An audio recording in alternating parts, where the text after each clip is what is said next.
नमस्कार मित्रांनो, पिंगा गो पोरी पिंगा या मालिकेच्या आजच्या भागात आपण बघणार आहोत. आता मनोज आणि वल्लरी तात्यांना दवाखान्यात घेऊन आलेले असतात.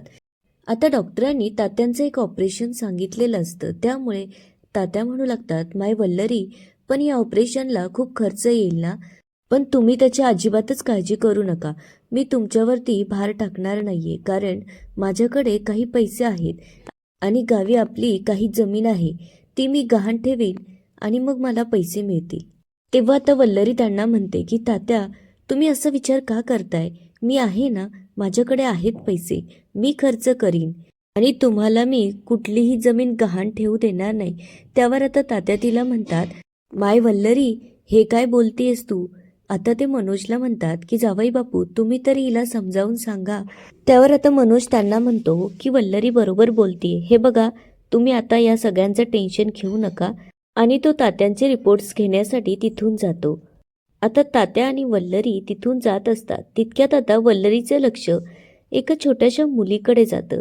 त्या मुलीचे वडील तिला खेळवत असतात. हे बघून आता वल्लरी खूप खुश होते आणि तात्यांना सांगू लागते की समोर ती मुलगी तिच्या वडिलांसोबत किती खुश दिसते ना, तिचे वडील तिची किती काळजी घेतायत. तेव्हा आता तिला तिच्या लहानपणीची आठवण येते आणि ती तात्यांना म्हणते की तुम्ही सुद्धा माझी अशीच काळजी घ्यायचा ना, आणि तुम्ही सुद्धा माझ्यासोबत असेच खेळायचे. पुढे ती म्हणते, पण इतका लाड करणारा बाप असून सुद्धा शेवटी पोरगी परकीच असते ना, असं का असतं तात्या? त्यावर आता तात्या काहीच न बोलता पुढे निघून जातात. आता घरी आल्यानंतर काही वेळाने तात्या परत वल्लरीकडे येतात. आता वल्लरी तिचं काहीतरी काम करत असते. तेव्हा आता तात्या तिला विचारतात की माय वल्लरी, तू कामात आहेस का? मला तुझ्याशी जरा बोलायचं होतं, येऊ का? त्यावर आता वल्लरी त्यांना म्हणते की तात्या, असं परक्यांसारखी परमिशन का घेतायत? या ना आत.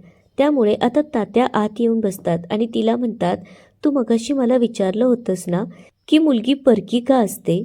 आता त्याचं उत्तर तात्या देत तिला म्हणतात की असंच असतं माय, जगाची रीत आहे. मुलगी झाली की ती परक्याचं धन असते. पुढे आता तात्या तिला म्हणतात, जेव्हा तू झाली ना, तेव्हा तुला मी असं हातात घेतलं होतं.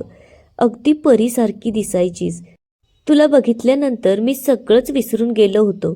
पण तेव्हाच मला लोकांनी आठवण करून दिली की मुलगी आहे ती, तिला एवढा जीव लावू नकोस, तिच्यात एवढा जीव गुंतू नकोस. काहीही झालं तरी ती परक्याचीच असते.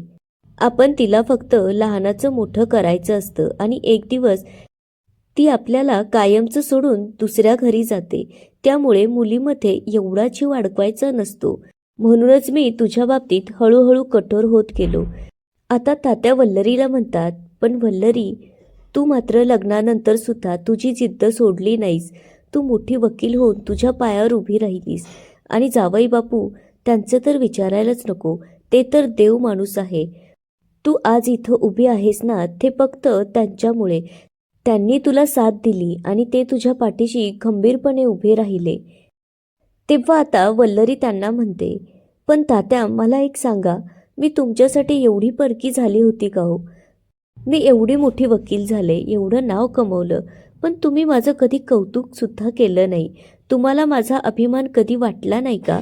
तेव्हा आता तात्या डोळे पुसत तिला म्हणू लागतात की वल्लरी बाळ, अगं खूप अभिमान वाटायचा तुझा, पण कुठल्या तोंडाने मी तुझं कौतुक करणार होतो? कारण बघ ना, तुझ्या शिकण्याच्या वयात मी तुझं लग्न करून दिलं आणि माझ्या जबाबदारीतून मोकळा झालो. मला असंच वाटायचं की आपली मुलगी मोठी होतीये, त्यामुळे तुझी काळजी लागून राहायची. तू कधी उशिरा आली तर जीव कासावीस व्हायचा. तुझं कधी चुकीचं पाऊल पडू नये याचीच काळजी वाटायची. पुढे ते म्हणतात, याचा अर्थ असा नव्हता की माझा तुझ्यावर विश्वास नव्हता. तू तर माझी गुणाची मुलगी होतीस. पण आज तुला मी सांगतो की खरंच मला तुझा अभिमान वाटतो. तेव्हा आता वल्लरी त्यांना म्हणते की तात्या, जगातलं सगळं सुख एकीकडे आणि आई वडिलांनी केलेलं कौतुक एकीकडं असतं. त्याची किंमत शब्दात मोजता येत नसते. आज तात्यांनी त्यांच्या तोंडाने वल्लरीचं कौतुक केल्यामुळे वल्लरीला खूप भरून येतं आणि ती तात्यांना म्हणते की तात्या, तुम्ही असेच माझ्याजवळ सदैव मला पाहिजे आहे. असं म्हणत आता वल्लरी तात्यांना मिठी मारते. तितक्यात आता इंदुमती तिथे येते आणि विचार करते की बाप लेकीचं प्रेम लईच उतू चाललंय. बघते आता मी त्याला कशी फोडणी देते ते. आता इकडे सगळेजण जेवायला बसतात. तेव्हा आता इंदुमती मुद्दामच विषय काढत तात्यांना विचारू लागते की डॉक्टर काय म्हणालेत. तेव्हा मनोज लगेचच म्हणतो की काही नाही, सगळं काही व्यवस्थित आहे, त्यामुळे काळजी करण्यासारखं काहीच नाहीये.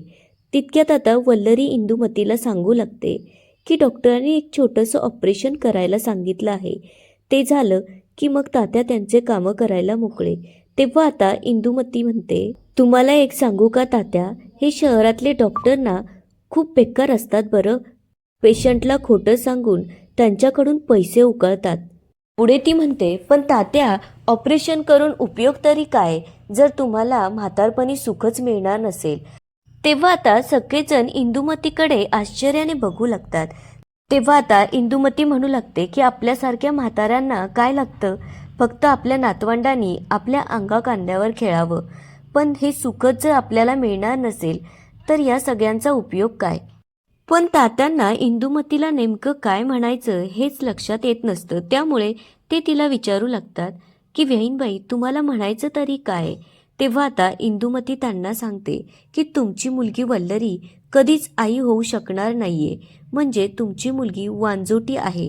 हे ऐकल्यानंतर आता तात्यांना मोठा धक्का बसलेला असतो आणि त्यांच्या हातातला घास खाली पडतो.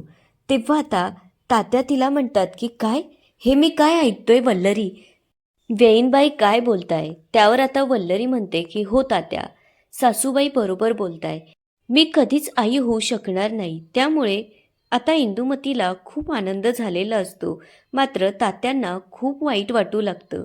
तेव्हा आता इंदुमती म्हणते, तात्या, तुम्हाला माझ्यावर विश्वास नव्हता का.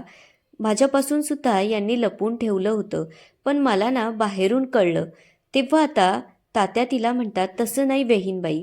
त्यावर आता मनोजला खूप राग येतो आणि तो म्हणतो की आई बस कर, तुला हा विषय आत्ताच का काढायचा होता. त्यावर आता वल्लरी त्याला म्हणते की तुम्ही जरा शांत व्हा. पण मनोज मात्र वल्लरीचं काहीच ऐकत नसतो आणि इंदुमतीला म्हणतो, आई, तुझं मला आणि वल्लरीला त्रास देऊन पोट भरलं नाही का, आता तू तात्यांना त्रास देतीयस. तेव्हा इंदुमती त्याला म्हणते की काय चुकीचं बोलले मी म्हण्या, खरं ते तर सांगितलं. कसं आहे ना, ऑपरेशन होण्याआधी तात्यांना सगळं कळणं गरजेचं होतं, कारण म्हातारं माणूस आहे. एवढी मोठी गोष्ट कळल्यानंतर जर त्यांना धक्का बसून त्यांचं काही बरं वाईट झालं असतं तर आपले सगळे पैसे पाण्यात गेले असते ना. तेव्हा आता वल्लरी म्हणते की सासूबाई, तुम्ही आता शांत बसा, तोंडाला येईल ते काही पण बोलू नका. आता मनोजला खूप राग येतो, त्यामुळे आता तो तिला म्हणतो, खरं तर तुला ना आमचं सुख बघवतच नाही, असं म्हणून तो रागातच तिथून निघून जातो. तेव्हा त्याच्या पाठोपाठ आता वल्लरी पण येते आणि त्याला म्हणू लागते की असं अण्णावर राग काढायचा नाही, हे मी तुम्हाला किती वेळा सांगितलंय.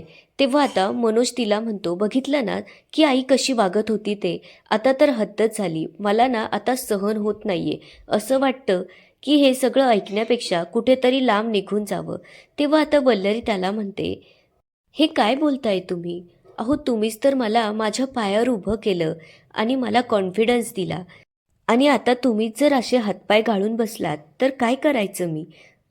पुढे ती त्याला म्हणते, आपलं काय ठरलं होतं की आपल्याला जरी बाळ नसलं ना तरी सुद्धा आपण एकमेकांचं बाळ होऊयात.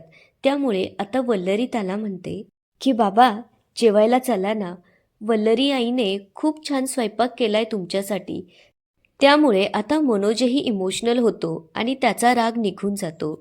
आता मनोज आणि वल्लरी एकमेकांना मिठी मारतात आणि याच ठिकाणी आजचा एपिसोड संपतो. आता पुढच्या भागात आपल्याला असं पाहायला मिळतं की वल्लरी इंदुमतीला म्हणते की सासूबाई, तुम्हाला नातवंडाचं तोंड बघायची हौस आहे ना, त्याची मी सोय केलीये, असं म्हणत आता वल्लरी आनंदबाग आश्रमातून आणलेला फॉर्म इंदुमतीला भरायला सांगते.